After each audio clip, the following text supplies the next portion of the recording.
The wind carried the scent of dust and coming rain, a dry perfume that clung to the high plains and settled in the folds of my simple cotton dress. She knelt in her garden, a small, defiant square of green carved out of the unforgiving brown earth, her hands working the soil with a familiarity that spoke of a lifetime of cultivation. Beside her, resting on an overturned bucket, lay a pair of heavy shears, their steel blades catching the afternoon sun with a predatory glint. They were for trimming unruly branches, but in this place, everything had to have more than one purpose. A shadow fell over her, long and distorted, smelling of cheap whiskey and entitlement. Thorn watched her, his bulk blocking out the sun, a cruel smile playing on his lips. He didn't want the land for what it could grow, he wanted it because it was hers, a tiny foothold of dignity he felt compelled to crush under his boot. He saw her glance at the shears, and his smile widened.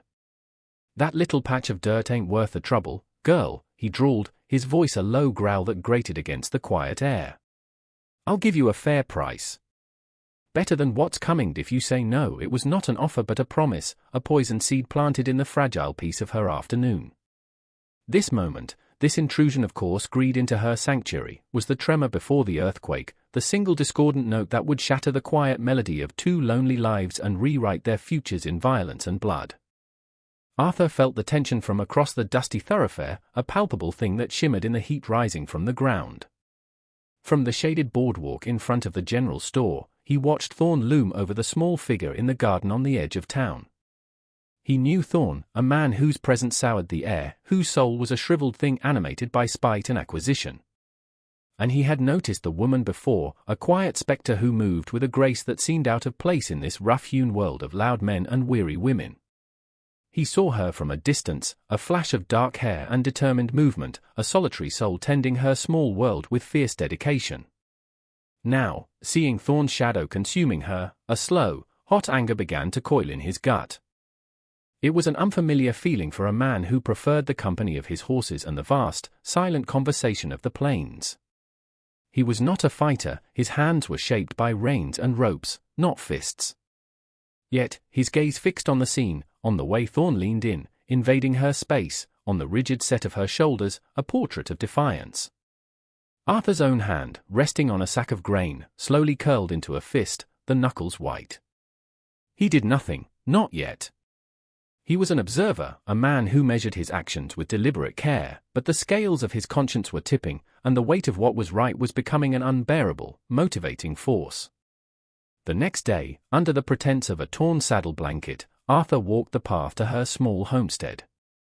The air was cleaner here, away from the town's central miasma of sweat and manure, scented instead with the herbs she grew in neat, disciplined rows. He saw the footprint first, a deep, angry impression in a bed of delicate mint where one of Thorn's boots had landed. A nearby fence post was splintered, kicked with casual malice. Mai met him at her door, her eyes guarded, her posture a silent question. He held up the blanket, the lie feeling clumsy on his tongue. She took it without a word, her appraisal of him swift and thorough. As she turned to fetch her needle, he spoke, his voice quiet so as not to startle the air between them. "That post is broken." "I could fix it." She stopped, her back still to him, and for a long moment, she did not move. He expected a refusal, a sharp dismissal of charity from a stranger. When she finally turned, her dark eyes held his, searching for the fine print of his offer. She saw no pity there, only a simple statement of fact, a quiet decency that was as rare as a spring in the desert. She gave a single, almost imperceptible nod. He did not smile, but a sense of relief settled in his chest. The work was simple, but the act was not. He was mending more than a fence, he was offering a different kind of presence, a quiet strength to counter Thorn's loud brutality, and in her silent acceptance, she was cautiously, tentatively, letting him. Thorn saw the new fence post from the road, a pale, freshly cut piece of timber that stood out like a declaration of war. It was a symbol of resistance, an emblem of an alliance he had not anticipated. His fury, always simmering just beneath the surface, boiled over. He stormed onto her property, the gate swinging widely behind him, his boots churning the careful rows of her garden into a chaotic mess. "You think a piece of wood is gonna stop me?" he roared, his face a mask of purple rage. Mai stood on her small porch, unflinching, a heavy ceramic bowl held tight in her hands. But she was not alone. Arthur was there, tamping the earth around the base of the post with a heavy mallet. He straightened up slowly, his movements deliberate, placing the mallet carefully on the ground. He was not a large man, not like Thorn, but he stood in the space between the bully and the woman, a quiet, immovable object. "That's enough, Thorn," Arthur said, his voice even but carrying a weight of finality that cut through the bluster. Thorn laughed, a harsh, ugly sound.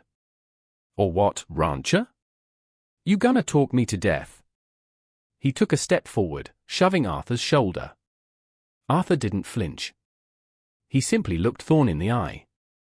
"Leave her be," he said again, and this time there was a raw, dangerous edge to the words, a promise of a line being drawn in the dust that Thorn would be a fool to cross. After Thorn had gone, sputtering threats and promises of retribution, a profound silence descended, heavier and more intimate than any before. The trampled garden was a scar on the land, a testament to the violence that had just passed. Arthur's cheek was scraped, a raw red mark from where Thorn had shoved him against the new post. Mai stepped down from the porch, placing the ceramic bowl on the railing. She went inside and returned with a damp cloth and a small tin of salve that smelled of chamomile and earth. She gestured for him to sit on the steps, and he obeyed, feeling the adrenaline slowly drain away, leaving a strange, vibrating calm in its wake. She knelt before him, her touch impossibly gentle as she cleaned the scrape on his cheek. He watched her, the focused line of her brow, the deft, certain movements of her hands. In this small, quiet act of care, a universe of unspoken things was communicated. It was gratitude, it was acceptance, it was a recognition of the risk he had taken. When she was done, her hand lingered for a heartbeat near his face before she pulled away. He cleared his throat.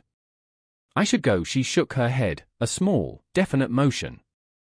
"Stay," she said, the single word a quiet command. It wasn't a question. He nodded, and as she disappeared inside, he knew that the line drawn in the dust had not been for Thorn alone, it had been for him, too, an invitation into a world he was now bound to protect. They fell into a rhythm, a silent partnership dictated by the rising and setting of the sun. He would ride over after his own chores were done, and they would work together, replanting the bruised herbs, reinforcing the fence, sharing the labor without the need for many words. He learned the language of her movements, the subtle shift in her posture that meant she was tired, the small, rare smile that touched her lips when a new seedling took root. She, in turn, learned the steady cadence of his presence, the quiet way he anticipated a need, handing her a tool before she asked, his steadfastness a comforting anchor in her turbulent world. One evening, they sat on the porch steps, watching the sky bleed from orange to deep violet. He was staring out at the horizon, but his thoughts were on the woman beside him, on the fierce, resilient spirit housed in such a quiet frame. He was so lost in his reverie that he didn't realize she had turned to watch him. "Is your mind always on what's under my skirt, rancher?" she asked, her voice low and even, devoid of accusation but laced with a dry, challenging wit. The question was a polished stone dropped into the still pool of the evening. Arthur was startled, a flush rising on his neck. He turned to face her, his gaze direct and honest. "No," he said, his voice earnest. "I was just thinking you've built a whole world out here all by yourself. And I was wondering what it must have cost." Her expression softened, the challenge in her eyes melting away, replaced by a flicker of something vulnerable and true. The air between them shifted, charged with a new and potent intimacy. The peace they found was fragile, a delicate glass flower blooming in a wasteland. For a few weeks, the world shrank to the borders of her small property, a sanctuary of shared meals and quiet conversations. He spoke of the plains, of the freedom and the loneliness of the vast, open sky. She spoke of her home, a place of jade-green rivers and crowded, vibrant cities, her words painting pictures of a life he could barely imagine. She taught him the names of her herbs, their uses for healing and for flavor. He taught her how to read the clouds, to know when a storm was coming, to understand the moods of the land that was now her home. They were two solitary people learning the shape of a shared existence. One night, as they sat by the glow of a single lantern, a coyote howled in the distance, a lonely, mournful sound. He saw her shiver, and without thinking, he reached across the small space and took her hand. Her fingers were cool, but they curled around his, a silent acceptance. The connection was electric, a current of profound and unspoken feeling passing between them. A future, once an abstract and distant concept for them both, began to take shape in that shared silence, a possibility as real and as fragile as the flickering lantern flame. But the shadow of Thorn's last threat lingered at the edges of their new world, a gathering storm they both knew was yet to break. The night shattered without warning. It came not as a storm but as a sudden, violent crack, the sound of her front door splintering inward. Thorn was there, his face illuminated by the overturned lantern that now spread a pool of fire across the wooden floor. He was not alone. 2 other men, hulking figures with dead eyes and cruel mouths, fanned out behind him. The fight was immediate and desperate. There was no time for fear, only instinct. As one of the men lunged for her, Mai moved with a dancer's swiftness, grabbing the heavy cast-iron skillet from the hearth. The impact against the man's head was a sickening thud, and he crumpled to the floor. The second man grabbed her, his hand a vice on her arm, but she twisted, her other hand finding the ornate, sharpened hairpin that held her dark hair. She drove it deep into his forearm. He roared in pain, his grip loosening just as Arthur, who had been sleeping in the small barn, burst through the back door, drawn by the commotion. The scene of fire and violence galvanized him. He moved not with the hesitation of a quiet man, but with the focused, brutal efficiency of a protector pushed past his limits. His fist connected with the second man's jaw, a sharp, snapping sound that echoed in the chaotic room. Thorn watched, his initial arrogant smirk replaced by a flicker of disbelief as his simple plan of intimidation devolved into a desperate, bloody brawl. The small cabin became a whirlwind of violent motion, a chaotic dance of shadows and firelight. Arthur fought with a ferocity that surprised even himself. He was not a brawler, but every move was fueled by a singular, cold rage to protect Mai. He drove Thorn back, their bodies crashing against the rough-hewn table, scattering tins and dried herbs across the floor. While he was occupied, the first man, dazed but not out, staggered to his feet, pulling a long, wicked-looking knife from his belt. He advanced on Arthur's unprotected back. "Arthur!" Mai's cry was a shard of glass in the noise. Without a second's thought, she seized the shears from her gardening basket by the door, the shears Thorn had mocked weeks before. The metal was cold and heavy in her hands. She lunged, not with the wild swing of a panicked victim, but with the precise, deadly thrust of a woman defending her world. The blades found their mark in the man's side, and he collapsed with a strangled cry. The fight seemed to drain from the room.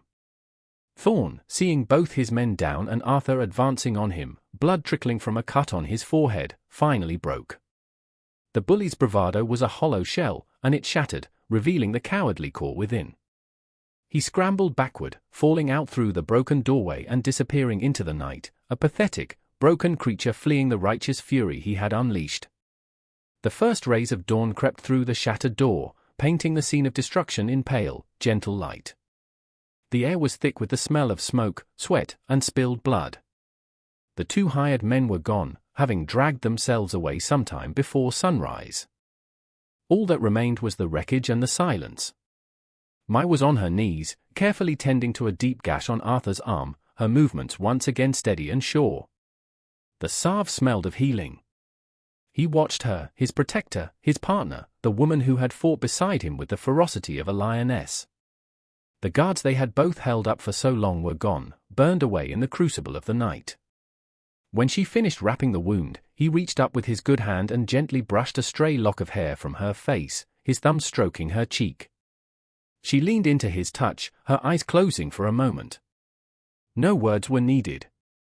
In the shared violence, they had forged something unbreakable. Later, when the sun was fully up, they began to work. He started repairing the door, his movement slow and pained. She began sweeping up the broken pottery, clearing away the remnants of the chaos. They moved in a comfortable, synchronized rhythm, rebuilding their small sanctuary together. The camera of the mine pulls back, showing the 2 of them, small figures against a vast and indifferent landscape, their heads bent to the task of mending what was broken, their future stretching out before them, a path they would now, finally, walk together.